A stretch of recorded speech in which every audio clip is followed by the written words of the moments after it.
मैं doctor Sunil Kumar TS college Hisua में assistant professor के पद पर कार्यरत हूँ।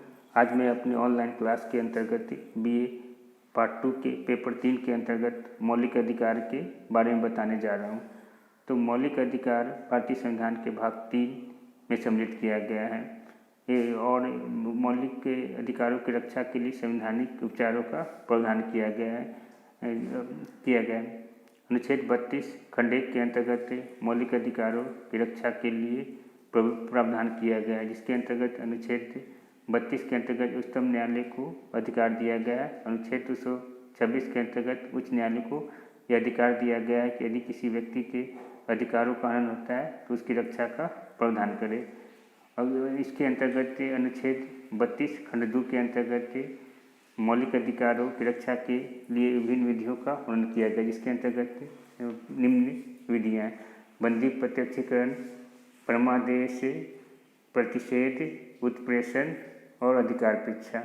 बंदी प्रत्यक्षीकरण: जब किसी व्यक्ति को गिरफ्तार किया जाता है तो उसे 24 घंटे के अंदर न्यायालय के समक्ष प्रस्तुत किया जाता है और ये जांच किया जाता है कि जिस कारण से किसी व्यक्ति को गिरफ्तार किया गया है उस पर वह आरोप साबित होता है, यानी यदि किसी व्यक्ति को पर आरोप साबित नहीं होता है तो उस सिचुएशन में उस व्यक्ति को रिहा कर दिया जाता है। परमादेश के अंतर्गत यदि उच्च न्यायालय द्वारा अधीनस्थ अधिकारी या व्यक्तियों को आदेश दिया जाता है कि विधि के अनुसार कार्य करे। यदि वो कार्य विधि के अनुसार नहीं करता है तो उसके कार्य दायित्व को वापस लेने का अधिकार दिया जाता है।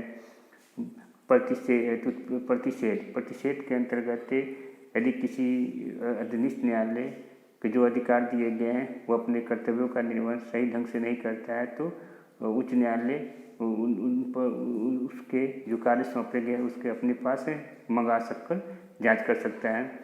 और उत्प्रेषण का ये है कि परमादेश प्रारंभिक स्थिति में लागू की जाती है, उत्प्रेषण बाद की स्थिति में लागू की जाती है। वो भी उसी तरह का अधिकार है कि जब अधीनस्थ न्यायालय अपने कार्यों का निर्वहन सही ढंग से नहीं करते हैं तो उसकी जांच करने के उपरांत वो उच्च न्यायालय अपने समक्ष मंगवा सकता है।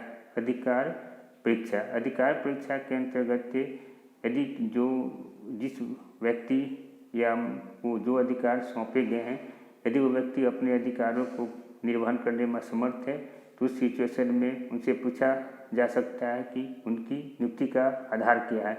जिस व्यक्ति को जिस काम के लिए नियुक्त किया गया है यदि वह व्यक्ति अपने काम करने में सक्षम नहीं है तो ऐसी सिचुएशन में उस व्यक्ति को उनके पद से हटाने का प्रावधान किया जा सकता है। या किसी भी व्यक्ति को जिस काम के लिए नियुक्त किया गया वो काम करने में असमर्थ है तो उस व्यक्ति की कोई उपयोगिता नहीं है। अनुच्छेद 32 के में जो अधिकार प्रदान किए गए ना उसे कार्यपालिका हटा सकता है ना विधायिका उसी को हटाने का अधिकार है। अनुच्छेद 32 के में जो प्रोविजन है वो अनुच्छेद 19 से को आपातकाल के सिचुएशन में लागू किया जा सकता है, लेकिन अनुच्छेद 20 और 21 को किसी भी परिस्थिति में हटाया नहीं जा सकता है। तो भारतीय संविधान के अंतर्गत अनुच्छेद 32 संवैधानिक उपचारों का अधिकार बहुत ही महत्वपूर्ण है और यह मतलब भारतीय संविधान डॉक्टर भीमराव अम्बेडकर ने भारतीय संविधान की आत्मा से संबोधित किया था। इससे हम समझ सकते हैं कि मौलिक अधिकार का महत्व भारतीय संविधान में बहुत ही ज़्यादा है और संवैधानिक उपचारों के अंतर्गत मौलिक अधिकारों की रक्षा के लिए उच्चतम न्यायालय और उच्च न्यायालय के द्वारा प्रावधान किए गए हैं ताकि भारतीय संविधान अपनी सही दिशा निर्देश के अनुकूल कार्य कर सके और व्यक्ति के अधिकारों की रक्षा की जा सके। आज मैं ऑनलाइन क्लास के अंतर्गत मौलिक अधिकारों के संवैधानिक उपचारों के बारे में बताने का प्रयास कर रहा हूँ।